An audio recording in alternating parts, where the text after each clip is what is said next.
नमस्कार दोस्तों, हाजिर हूँ मैं आज की बड़ी खबरें लेकर।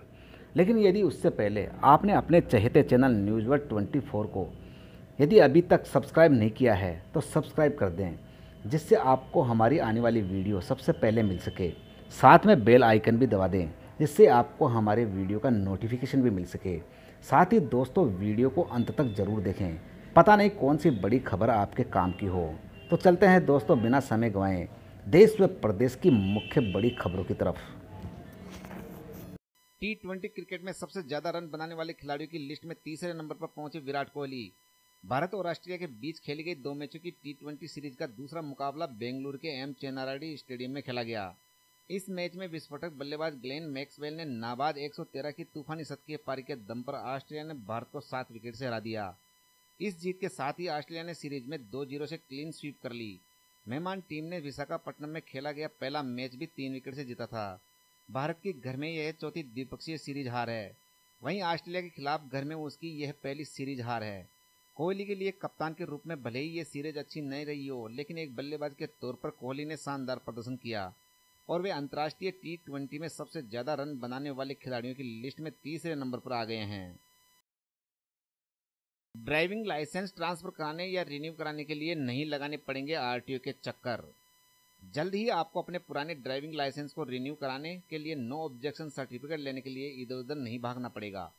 टाइम्स ऑफ इंडिया के मुताबिक सड़क परिवहन मंत्रालय के एक शीर्ष अधिकारी ने कहा कि वे अगले कुछ दिनों में राज्य परिवहन विभागों को एक एडवाइजरी जारी करेंगे, जिसमें सभी आरटीओ को निर्देश दिया जाएगा कि वे नवीनीकरण या स्थानांतरण की मांग करने वालों से भौतिक एनओसी न लें, क्योंकि सभी ड्राइवरों की जानकारी अब सारथी पर उपलब्ध है। यह देश में ड्राइवरों के डेटाबेस का ऑनलाइन प्लेटफॉर्म है। वे केवल ऑनलाइन सिस्टम का उपयोग करके डिटेल्स की जांच कर सकते हैं, जो अब लगभग सभी आरटीओ को कवर करता है। अभी जानकारी उपलब्ध नहीं होने के बाद लोग एनओसी लेने के लिए डीएल जारी करने वाले प्राधिकारी के पास जाते हैं और इसके बाद वह दूसरे आरटीओ में जमा कराते हैं। अधिकारी ने कहा कि ऑनलाइन डेटाबेस का उपयोग करने से लोगों को परेशानी का सामना नहीं करना पड़ेगा। भारत में सभी 1000 आरटीओ सारथी प्लेटफॉर्म हैं। सुप्रीम कोर्ट ने 11.8 लाख वनवासियों और आदिवासियों को बेदखल करने के आदेश पर लगाई रोक। उच्चतम न्यायालय ने 21 राज्यों को 11.8 लाख वनवासियों और आदिवासियों को बेदखल करने संबंधी अपने 13 फरवरी के निर्देश पर बृहस्पतिवार को रोक लगा दी। जंगल की जमीन पर इन वनवासियों के दावे अधिकारियों ने अस्वीकार कर दिए थे। न्यायमूर्ति अरुण मिश्रा और न्यायमूर्ति नवीन सिन्हा की पीठ ने इन राज्य सरकारों को निर्देश दिया कि वे वनवासियों के दावे अस्वीकार करने के लिए अपनाई गई प्रक्रिया के विवरण के साथ हलफनामे दाखिल करें। पीठ इस मामले में अब 30 जुलाई को आगे विचार करेगी। राजस्थान से लगती भारत पाक सीमा पर तीनों सेना ने कमर कसी, धारा 144 लागू। राजस्थान से लगती भारत पाकिस्तान अंतर्राष्ट्रीय सीमा पर बीएसएफ, थल सेना और वायुसेना ने कमर कसी हुई है। बॉर्डर के 2 किलोमीटर दायरे में धारा 144 लागू कर दी गई है। यहाँ शाम 7 बजे से लेकर सुबह 6 बजे तक किसी तरह का आवागमन नहीं होगा। सरहद पर बसे गांवों के लोगों को जोश इतना है कि सभी सेना के साथ कंधे से कंधा मिलाकर खड़े रहने को तैयार हैं। यहाँ जैसलमेर, बाड़मेर, बीकानेर, श्रीगंगानगर जिलों में सरहद के नजदीक बसे गांवों को विपरीत परिस्थितियों में गांव खाली करने की तैयारी रखने के लिए कहा गया है। फिलहाल कोई गांव खाली नहीं करवाया गया है। बॉर्डर के नजदीक स्थित नाचना फांटास स्थित आर्मी एरिया के इर्द गिर्द घूमते एक संदिग्ध युवक को पकड़ा है, जिसे पुलिस को सौंपा है। सुरक्षा एजेंसियां संदिग्ध से पूछताछ में जुटी हुई है। के बीच भी मुस्कुराते दिखे प्रधानमंत्री मोदी, कहा न भारत रुकेगा न उसका विकास।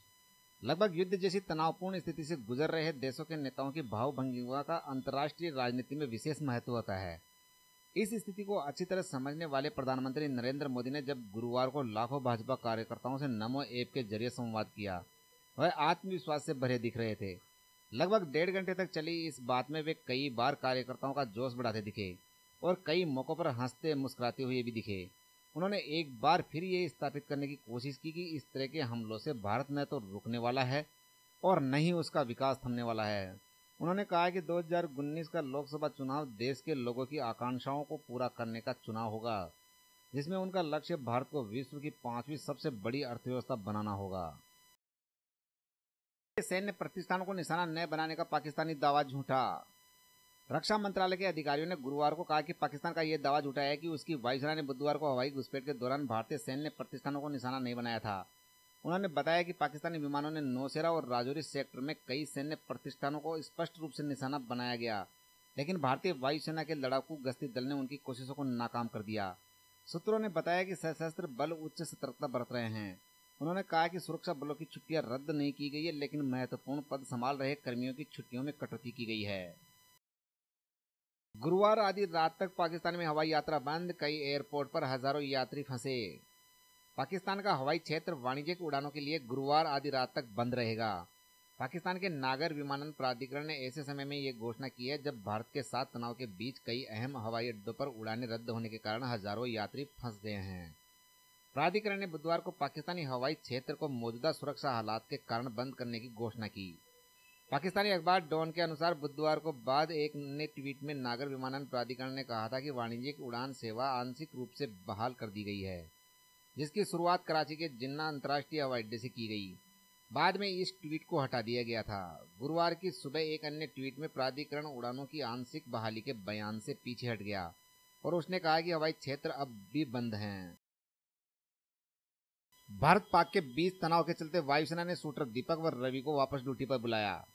विश्व कप में भाग लेने भारतीय निशानेबाज रवि कुमार और दीपक कुमार ने बुधवार को कहा कि उनके नियोक्ता भारतीय वायुसेना ने उनसे काम पर लौटने के लिए कहा है, जो कि एक नियमित प्रक्रिया है। लेकिन भारत और पाकिस्तान के बीच तनाव बढ़ने के मद्देनजर प्रोटोकॉल के तहत इस तरह के निर्देशों की उम्मीद करते हैं। पुलवामा में 14 फरवरी को आतंकी हमले के जवाब में भारतीय वायुसेना के नियंत्रण रेखा के पार आतंकवादी ठिकानों पर बमबारी के बाद भारत के प्रमुख शहरों में सुरक्षा व्यवस्था कड़ी कर दी गई है।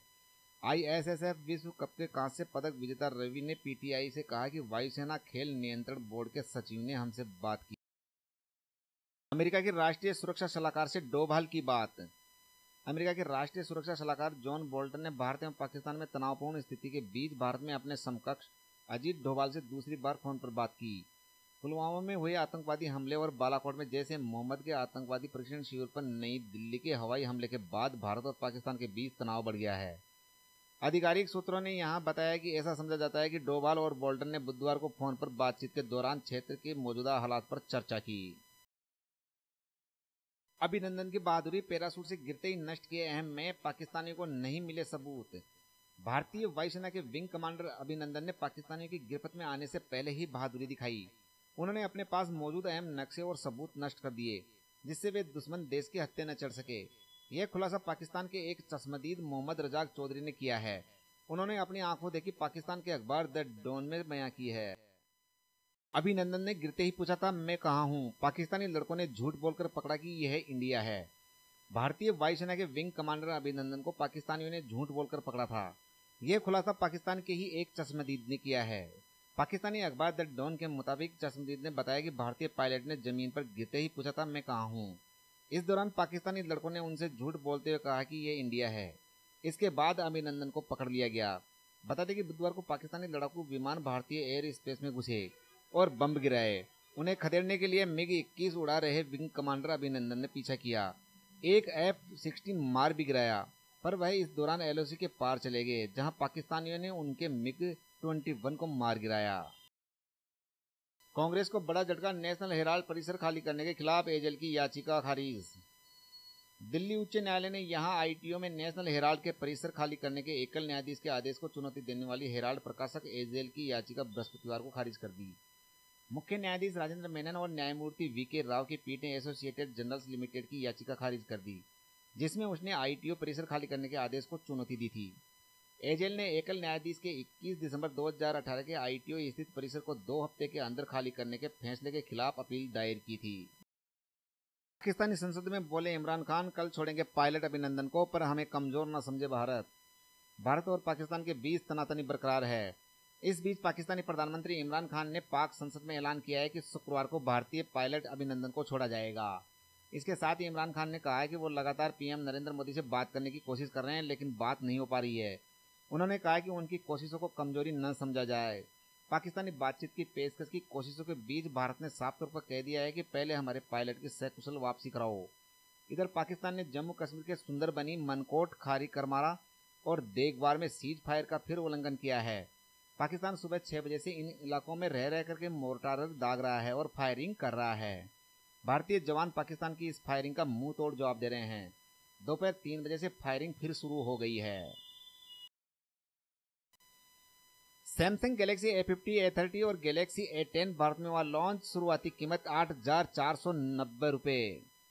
सैमसंग ने भारत में अपनी ए सीरीज का विस्तार करते हुए 3 नए smartphone Samsung Galaxy A50, Galaxy A30 और गैलेक्सी A10 पेश किए हैं। इन तीनों फोन में सुपर एमोलेड डिस्प्ले के साथ 4000 mAh बैटरी दी गई है। इसके अलावा फोन में आउट ऑफ बॉक्स एंड्रॉयड पाई 9.0 भी मिलेगा। बता दें कि इससे पहले गैलेक्सी A50 और गैलेक्सी A30 की पहली झलक मोबाइल वर्ल्ड कांग्रेस 2019 में देखने को मिली थी। तीनों फोन में वाटर ड्रॉप नॉच डिस्प्ले है। Xiaomi Redmi Note 7 Pro AMOLED TV 4A Pro launch. Smartphone बनाने वाली कंपनी Xiaomi ने भारत में अपने नए स्मार्टफोन Redmi Note 7 Pro को लॉन्च कर दिया है। इसके साथ ही कंपनी की यह नई सीरीज लॉन्च हो गई है। इसके अलावा कंपनी ने AMOLED TV 4A Pro launch कर दिया है। इसकी कीमत 12,999 रुपये रखी गई है। इसका स्क्रीन साइज 32 इंच का है। इसके अलावा कंपनी ने MI स्पोर्ट्स ब्लूटूथ ईयरफोन भी लॉन्च किए हैं। इसकी कीमत 1499 रुपये रखी गई है। Redmi Note 7 की पहली सेल 6 मार्च से शुरू होगी। आपको हमारी वीडियो कैसे लगी हमें कमेंट बॉक्स में ज़रूर लिखें। यदि हमारी वीडियो आपको अच्छी लगी हो तो ज़्यादा से ज़्यादा लाइक और शेयर करना ना भूलें।